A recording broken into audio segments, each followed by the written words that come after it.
Hi students, आज फिर एक बार मैं आपके समक्ष genius physics and mathematics class में हाजिर हूँ।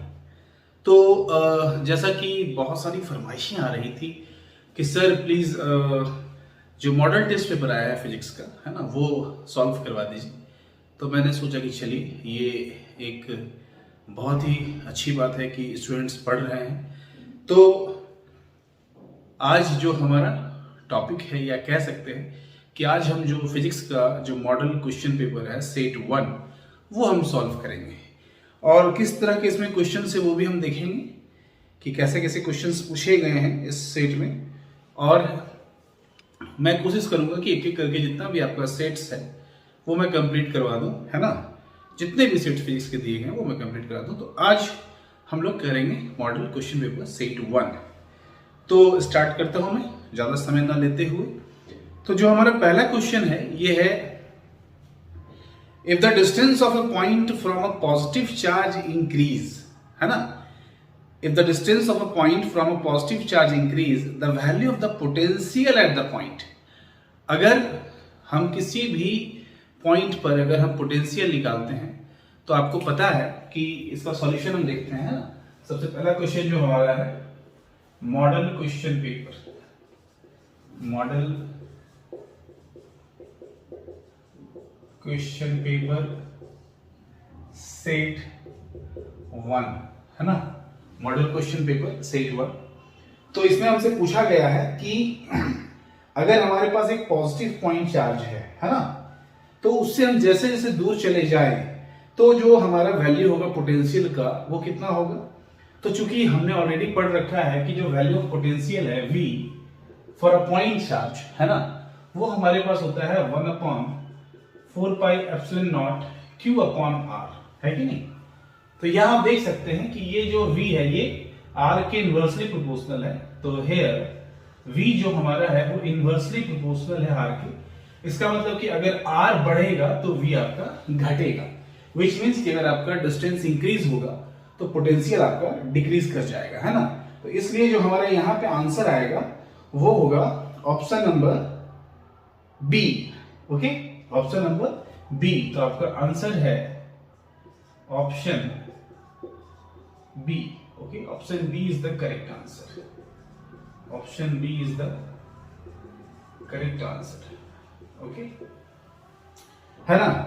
तो जैसे जैसे डिस्टेंस बढ़ेगा वैसे वैसे आपका पोटेंशियल घटेगा। क्वेश्चन भी यही था कि if the distance of a point from a positive charge increases then the value of potential at that point decreases।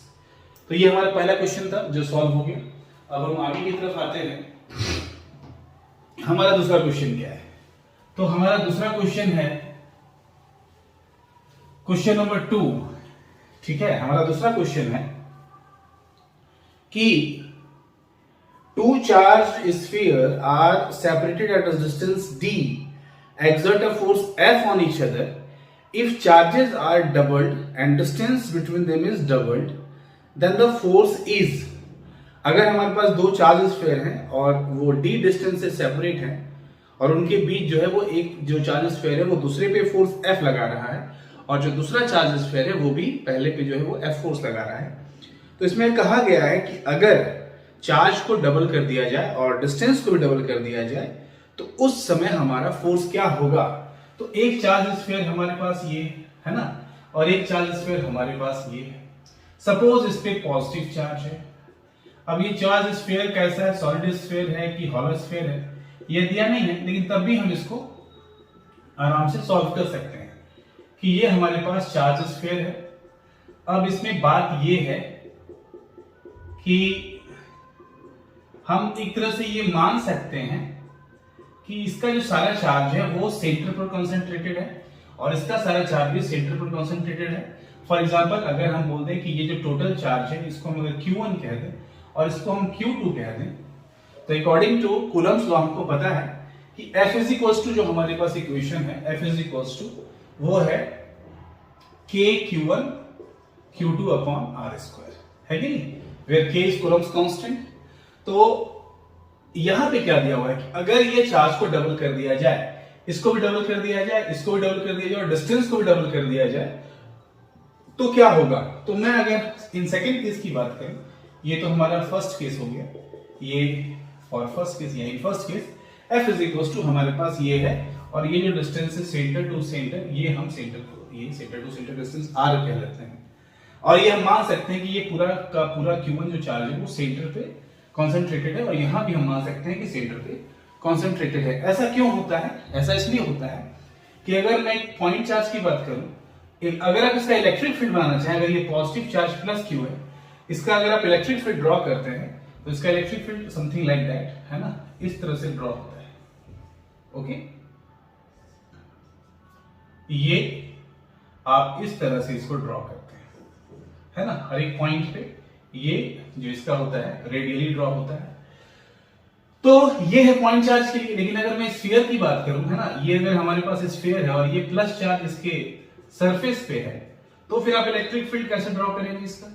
तो भी इस केस में भी जो इलेक्ट्रिक फील्ड आप ड्रॉ करेंगे, है ना, वो भी कैसा होगा, ये देखिए यहां से यहां, ये यहां से यहां, है ना, तो ये सारा जो है ये भी आप देख सकते हैं कि ये किस तरह का फील्ड बन रहा है। तो ये जो फील्ड है ये something like a point charge के जैसा ही है, इसीलिए हम ऐसा मान सकते हैं कि ये जो सारा चार्ज है वो एक पॉइंट पर कंसंट्रेटेड है ना। ये ऐसा लगेगा कि ये रेडियस से निकलता हुआ आपको प्रतीत होगा, ठीक है। ये सारा जो भी है ये आपको दिखेगा कि ये सारा इस सेंटर से निकल रहा है रेडियली, ठीक है। ओके, ये इस टाइप का बनेगा, है ना सारा। तो इसमें और इसमें कोई बहुत बड़ा डिफरेंस नहीं है, तो आप ये बोले चाहे ये बोले, है ना। इसको मैं अगर अच्छे से आपको समझाऊं और अच्छे से, तो आप इसको ऐसे समझ सकते हैं कि ये आपका पॉइंट चार्ज के लिए है ना। और अगर मैं यहां से इसको देखिए, आपको यहां से अगर मैं इसको रब कर दूं, ओके, है ना, और इसी में मैं अगर ये स्फीयर बना दूं, इसी में अगर मैं ये स्फीयर ड्रॉ कर दूं, तो आप देख सकते हैं कि ये इलेक्ट्रिक फील्ड कैसा था, जिस तरह हमें एक पॉइंट चार्ज के लिए मिला था। तो हम ये मान सकते हैं कि ये पूरा का पूरा जो चार्ज है वो सेंटर पर कंसंट्रेटेड है, यहां भी ये मान सकते हैं। तो फर्स्ट केस में हमारे पास ऐसा होता है। लेकिन अगर ये चार्ज का जो वैल्यू है वो अगर डबल कर दिया जाए, फर्स्ट केस पर इसको F1 बोल देते हैं। सेकंड केस की अगर बात करेंगे, इन सेकंड केस F2 हमारा क्या हो जाएगा कि तो कांस्टेंट है, ये डबल हो गया तो ये हो गया 2Q1, ये भी डबल हो गया तो ये हो गया 2Q2, और डिस्टेंस जो हमारा वो भी डबल हो गया तो ये हो जाएगा 2R का होल स्क्वायर। तो आप F2 क्या देखते हैं, क्या हो जाएगा, K 2 × 2 4Q1 Q2, और ये आपका हो जाता है 4R स्क्वायर। तो 4 कैंसिल हो गया। तो आप देख सकते हैं F1 की वैल्यू और F2 की वैल्यू सेम ही है। इसका मतलब जो यहाँ हमारा ऑप्शन है कि पहले फोर्स F लग रहा था, यानी कि F1 जो था वो F था, और ये F2 भी आपका F1 के बराबर आ गया, तो ये भी F ही होगा। तो यहाँ पे आप ऑप्शन देख सकते हैं। तो आपका जो ऑप्शन नंबर 1 है वो आपका करेक्ट आंसर है, ठीक है। कि यहाँ भी अगर हम चार्ज की वैल्यू डबल कर दें, डिस्टेंस बिटवीन देम भी डबल कर देते हैं, तो फोर्स वही रह जाता है, ठीक है। तो option A is the correct answer, ठीक है। आप फिर से इसको नोट डाउन कर लीजिए कि option A is the correct answer. Okay, तीसरा जो हमारे पास है थर्ड नंबर की अगर हम बात करें तो ये कुछ खास नहीं है। थर्ड नंबर में क्वेश्चन क्या किया गया हमसे, the relation between electric field E and potential V, है ना। इलेक्ट्रिक फील्ड E और पोटेंशियल V में क्या रिलेशन है? तो इलेक्ट्रिक फील्ड E और पोटेंशियल V में क्या रिलेशन है, तो सबको पता है, हमने ऑलरेडी पढ़ रखा है कि E इज इक्वल्स टू आपका होता है -dV/dr, बट यहाँ जो डिस्टेंस है वो x दिया हुआ है, तो यहाँ पे हम E को -dV/dx, है ना, ये हमारा रिलेशन है। और इसका डेरिवेशन भी है। अगर आप डेरिवेशन इसका आपको नहीं पता है, तो मैं, अगर आप फरमाइश करते हैं, ऐसा कुछ कहते हैं, तो मैं इन फ्यूचर इस पे भी एक वीडियो बना दूंगा, ठीक है, कि E is equals to -dV/dr कहां से आता है। ओके, तो थर्ड का सिंपल आंसर है ये आपका option A. Okay, option A is the correct answer. अब मैं आता हूं question number 4। A positively charged glass rod attracts an object the object must be, यानी कि एक अगर आपके पास ग्लास रॉड है वो पॉजिटिवली चार्ज है, वो पॉजिटिव चार्ज है, तो वो किसको अट्रैक्ट करेगा? तो आपके दिमाग में आ रहा होगा कि अगर ये पॉजिटिव है तो नेगेटिव को अट्रैक्ट करेगा। नहीं, वो न्यूट्रल को भी अट्रैक्ट करेगा, है ना, क्योंकि आपको पता है कि एक बड़ी अच्छी कहावत है कि इंडक्शन प्रीसीड्स अट्रैक्शन, है ना, इंडक्शन प्रीसीड्स अट्रैक्शन। कहने का मतलब ये है कि जब आप इस ग्लास रॉड को एक न्यूट्रल ऑब्जेक्ट के सामने ले जाइएगा तो सबसे पहले इंडक्शन का फिनोमेना होगा, है ना, वो उसमें नेगेटिव डेवलप करेगा और तब फिर वो उसको क्या करेगा, अपनी तरफ अट्रैक्ट करेगा। तो इसका जो करेक्ट आंसर है वो है आइदर नेगेटिवली चार्ज और न्यूट्रल। तो क्वेश्चन नंबर 4 का आपका जो ऑप्शन सी है ये करेक्ट आंसर है। Option C is the correct answer, है ना। और ये जो आपका थर्ड नंबर था इसमें ऑप्शन ए आपका करेक्ट आंसर था, ऑप्शन ए। ओके, तो थर्ड नंबर में option A is the correct answer and fourth number option C is the correct answer. Okay, अब क्वेश्चन नंबर 5। क्वेश्चन नंबर 5 हमारे पास क्या है? तो क्वेश्चन नंबर 5 में हमसे पूछा गया है कि if a dielectric be introduced between plates of a parallel plate capacitor then the value of its capacitance। जब एक डाइलेक्ट्रिक को इंट्रोड्यूस किया जाता है पैरेलल प्लेट कैपेसिटर के बीच में तो उसके कैपेसिटेंस के साथ क्या होगा? तो कैपेसिटेंस का हमारे पास जो फॉर्मूला है already for parallel plate capacitor, ये क्वेश्चन नंबर 5 है। Question number 5 for parallel plate capacitor, या मैं इसको अच्छे से अगर लिखूं तो फॉर पैरेलल प्लेट कैपेसिटर, है ना, फॉर पैरेलल प्लेट कैपेसिटर हमारे पास जो कैपेसिटेंस का फॉर्मूला है वो epsilon naught A upon D.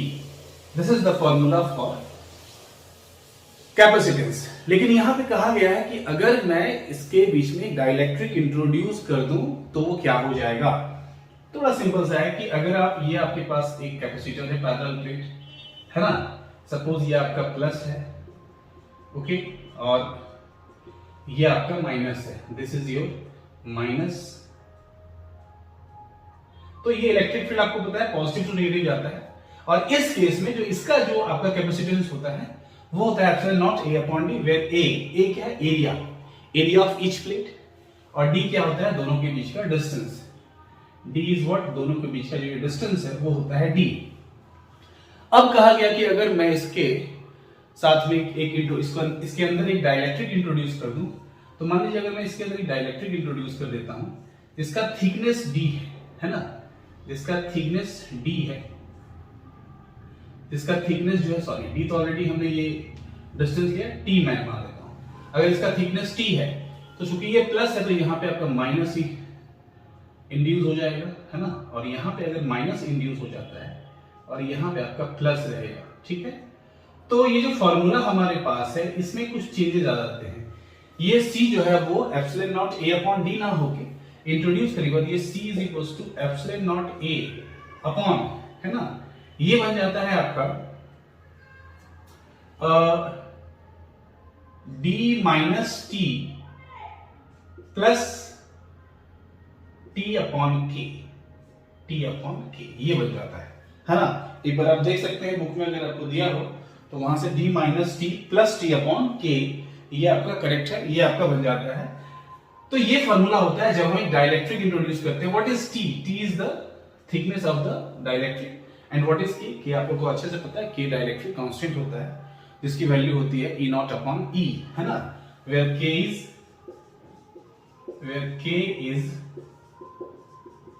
Dielectric constant, है ना, जिसकी वैल्यू होती है K is equals to E naught upon E।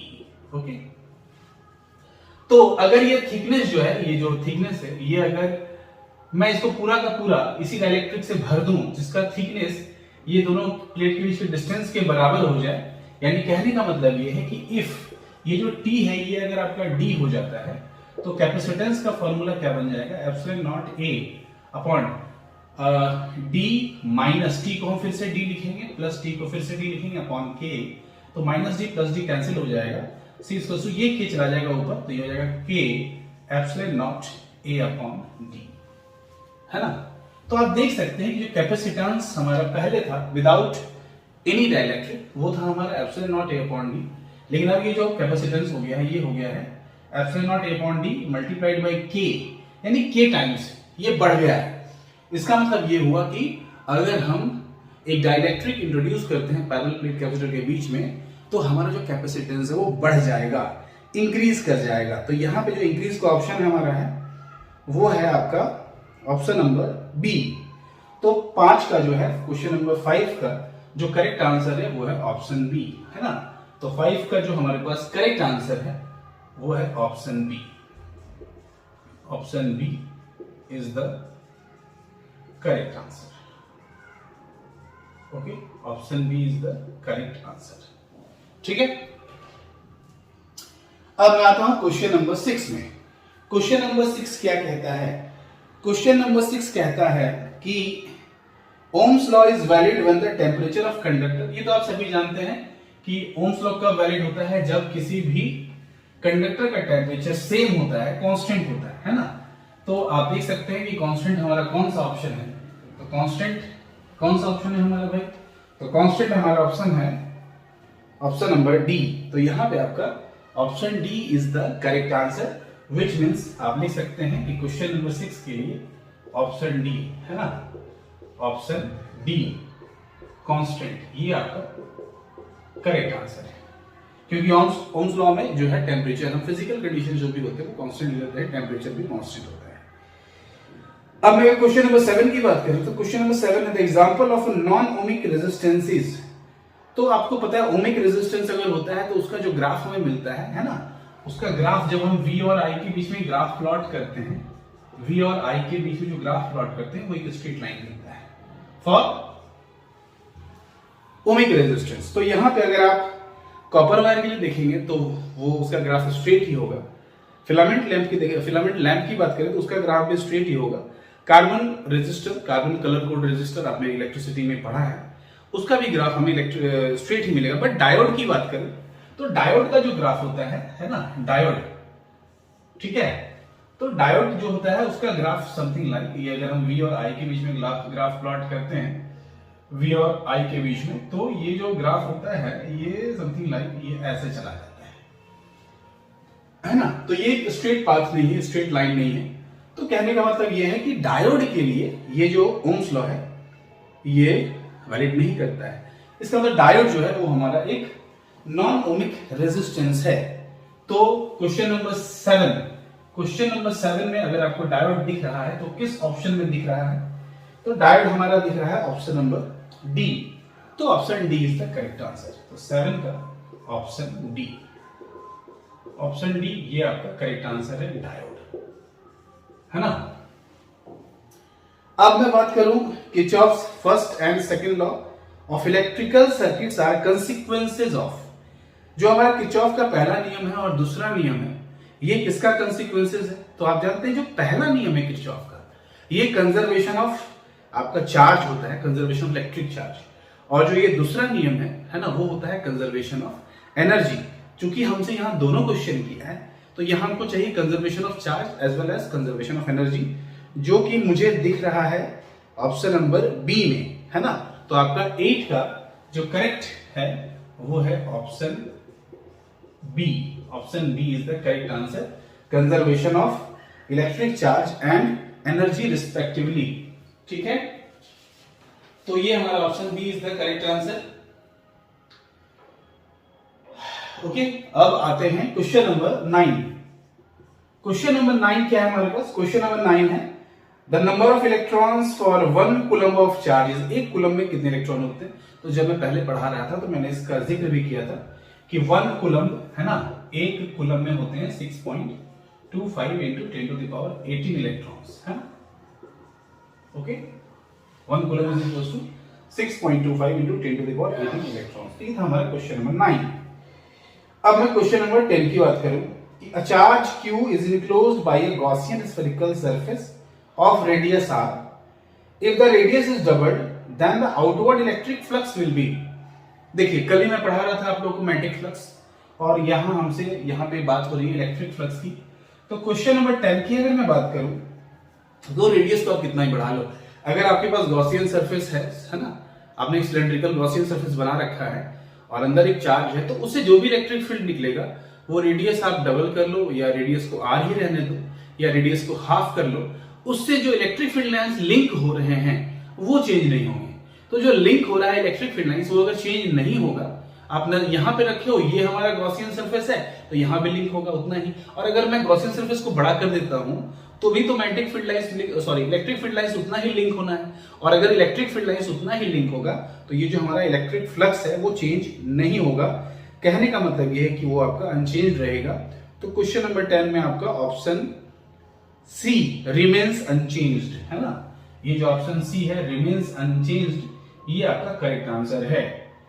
9 में आपका जो था वो ऑप्शन नंबर ए था और 10 में आपका option number B, option number B remains unchanged, remains unchanged, ये आपका करेक्ट आंसर है। ठीक है, क्यों फिर से मैं बता रहा हूं कि अगर मेरा स्फीयर छोटा हो, चार्ज अगर हमने अंदर रखा है, तो जितना मैग्नेटिक फील्ड लाइंस सॉरी जितना इलेक्ट्रिक फील्ड लाइंस उसमें लिंक हो रहा है, अगर आप वो स्फीयर को बड़ा कर दें तो भी उतना ही इलेक्ट्रिक फील्ड लाइंस बाद में भी लिंक होगा, लिंक कम नहीं होगा, क्योंकि इलेक्ट्रिक फील्ड लाइंस तो निकल रहे हैं वहां से। तो आप इसको सरफेस को इतना बड़ा रखो या सरफेस को और बड़ा कर दो या रेडियस को और बड़ा कर दो, जो number of electric field lines link हो रहे हैं वो चेंज नहीं होंगी। इसका मतलब ये है कि वो अनचेंज्ड रह जाएगा। तो ये था आपका क्वेश्चन नंबर 10। 11 में क्या कहता है, the specific resistance of a rod of copper as compare to that of thin wire of copper is. Specific resistance ये क्या होता है भाई? स्पेसिफिक रेजिस्टेंस आपने पढ़ा है कि अगर हमारे पास कोई अगर मटेरियल है, उसका लेंथ जो है वो यूनिट है और अगर उसका जो एरिया है वो भी यूनिट है, दोनों अगर यूनिट है, तो उस समय जो रेजिस्टेंस होता है वही हमारा रेजिस्टिविटी होता है। तो यहाँ पे आप देख सकते हैं कि जो स्पेसिफिक रेजिस्टिविटी है वो किसी बात पर डिपेंड नहीं करेगा। कहने का मतलब है कि वो सिर्फ और सिर्फ नेचर ऑफ मटेरियल पर डिपेंड करेगा, एरिया पर डिपेंड नहीं करेगा, लेंथ पर डिपेंड नहीं करेगा। ये आपने ऑलरेडी पढ़ रखा है। तो कुल मिलाकर मैं ये कहना चाहता हूं कि स्पेसिफिक रेजिस्टेंस जो है पहले भी वो एक रॉड था, कॉपर का ही था, बाद में वो थिन वायर हो गया तो वो कॉपर का ही था। तो मटेरियल का जो नेचर है वो चेंज नहीं हुआ, इसीलिए जो आपका यहाँ पे स्पेसिफिक रेजिस्टेंस है वो चेंज नहीं होगा, क्योंकि स्पेसिफिक रेजिस्टेंस को एरिया और लेंथ से कोई मतलब नहीं, वो उस पर डिपेंड नहीं करता है, वो सिर्फ नेचर ऑफ मटेरियल पर डिपेंड करता है। ठीक है, तो यहाँ पे 11 का जो आपका आंसर होगा वो होगा सी सेम। तो 11 का जो आपका आंसर हो गया वो हो गया ऑप्शन सी सेम, है ना। ये हो गया 11 नंबर। अब मैं बात करूं 12 की, क्वेश्चन नंबर 12। तो 12th में the assignment of electric flux, simple, electric flux का असाइनमेंट क्या होगा? तो इलेक्ट्रिक फ्लक्स हमको पता है, जैसे हमने कल पढ़ा था मैग्नेटिक फ्लक्स वो फाई बी होता है, तो इलेक्ट्रिक फ्लक्स फाई ई होता है। तो फाई ई का जो हमारे पास फॉर्मूला है वो ई डॉट ए है ना, वहां बी डॉट ए था, यहाँ पे ई डॉट ए है। ई क्या है भाई? इलेक्ट्रिक फील्ड है। इलेक्ट्रिक फील्ड और ये क्या है? एरिया। इलेक्ट्रिक फील्ड क्या होता है भाई? तो इलेक्ट्रिक फील्ड होता है F अपॉन Q, है ना, और एरिया तो ठीक है, एरिया A है। अब यहां पे आप देख सकते हैं कि अगर ये F है, एरिया को मैं लिखूं लेंथ, है ना, और इनटू ब्रेथ, है ना, B में लिख सकता हूं एरिया को, FL upon Q। What is F into L? Force into displacement work होता है, तो W अपॉन Q। और ये जो B जो ब्रेथ है वो भी एक तरह से लंबाई ही है, तो उसके लिए भी जो हमारा यूनिट होगा वो मीटर ही होगा। तो ये हो गया फिर से W अपॉन Q क्या होता है? तो पोटेंशियल होता है। पोटेंशियल का ऐसा यूनिट क्या होता है? तो वोल्ट होता है। तो ये हो गया वोल्ट और ब्रेथ का हो जाता है मीटर, तो ये वोल्ट मीटर, है ना। तो इसका जो है answer volt meter is your correct answer. और ये जो वोल्ट मीटर है ये आप किसके बराबर होगा वो आप फाइंड आउट कर सकते हैं। तो the assignment of electric flux, ये वोल्ट मीटर कौन सा ऑप्शन है? Option number D. तो 12th का जो है आपका ऑप्शन नंबर डी ये करेक्ट आंसर है ना, ऑप्शन डी वोल्ट मीटर। कैसे है फिर से मैं समझा दूं। इलेक्ट्रिक फ्लक्स फाई ई होता है, ई डॉट ए, ई हो गया आपका F upon Q, electric field का फॉर्मूला, ये तो एरिया हो गया। एफ ए को मैं एल इंटू बी लिख सकता हूं, और ये क्यू तो क्यू है। एफ इंटू एल क्या हो गया? वर्क डन अपॉन चार्ज, और work done per unit charge क्या होता है? ये पोटेंशियल होता है। और ये बी क्या है? B is what? तो बी ब्रेथ है, बट आपको पता है कि लेंथ हो चाहे ब्रेथ हो चाहे हाइट हो, वो सभी को हम लेंथ ही कहते हैं। तो ये तो हो गया पोटेंशियल का, तो ये वोल्ट हो गया, और बी का आपका मीटर हो जाएगा, तो volt meter. Volt meter is the correct answer.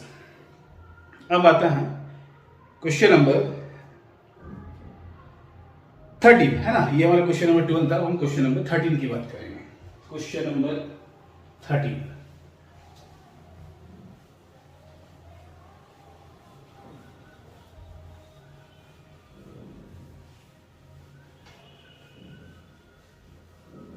Question number 13 हमारा है,